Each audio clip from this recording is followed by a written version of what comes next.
लगातार तीसरी बार प्रधानमंत्री बनने के बाद नरेंद्र मोदी पहले विदेश दौरे पर इटली पहुंचे हैं। नेबरहुड फर्स्ट यानी पड़ोसी पहले वाली पॉलिसी पर चलने वाले प्रधानमंत्री मोदी ने ऐसा क्यों किया, ये सवाल सभी के जहन में है। इसका जवाब है G7 समिट। भारत लगातार इस ब्लॉक की बैठक में शामिल होता आ रहा है। इस बार G7 इटली में हो रहा है, इसलिए नरेंद्र मोदी वहां पहुंचे हैं। G7 ऐसा मंच है जहां से भारत को अपनी बात दुनिया के सबसे अमीर और विकसित देशों के सामने रखने का मौका मिलता है। ऐसे में वहां जाना भारत की विदेश नीति के लिए अहम है। 2014 में पहली बार शपथ लेने के बाद नरेंद्र मोदी नेपाल दौरे पर गए थे। पड़ोसी देश होने के बावजूद यहां 17 साल से कोई भारतीय पीएम नहीं पहुंचा था।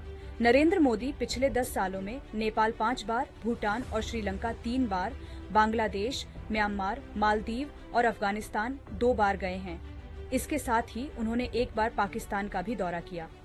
नरेंद्र मोदी ने अपने 10 सालों में ऐसे देशों का दौरा किया है जहां सालों तक भारतीय प्रधानमंत्री नहीं पहुंचे थे। नरेंद्र मोदी ने 16 साल बाद पाकिस्तान का दौरा किया था। इसके साथ ही 32 साल बाद वो श्रीलंका पहुंचे थे। यूएई में 30 सालों बाद भारतीय पीएम ने कदम रखा तो नेपाल में 17, मिस्र में 26 और ग्रीस में 40 साल बाद भारत के प्रधानमंत्री पहुंचे थे। नरेंद्र मोदी अपने पहले कार्यकाल में 5 बार चीन गए, लेकिन दूसरे कार्यकाल में 1 बार भी चीन का दौरा नहीं किया। लेकिन इसके बाद भी मोदी सबसे ज्यादा बार चीन जाने वाले भारतीय प्रधानमंत्री हैं। इससे पहले पंडित जवाहरलाल नेहरू, राजीव गांधी और नरसिम्हा राव ने 1-1 बार चीन का दौरा किया है। नरेंद्र मोदी पिछले 25 सालों में सबसे ज्यादा विदेश दौरे करने वाले भारतीय प्रधानमंत्री भी बन गए हैं।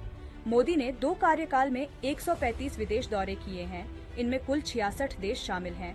वहीं मनमोहन सिंह ने 10 सालों में 94 विदेश दौरे किए, इसमें कुल 43 देश हैं। वहीं अटल बिहारी वाजपेयी ने अपने 2 कार्यकाल में 48 दौरे किए, इसमें कुल 31 देश शामिल हैं। पिछले 1 साल में नरेंद्र मोदी ने इटली की प्रधानमंत्री मेलोनी से 4 बार मुलाकात की। दोनों नेता पहले रायसीना डायलॉग में मिले, इसके बाद जापान में G7 समिट के दौरान मुलाकात हुई। मोदी और मेलोनी दुबई में हुई COP 28 में भी मिले। इसके साथ ही भारत में G20 समिट में भी दोनों नेताओं की मुलाकात हुई। Bureau report, Dainik Bhaskar.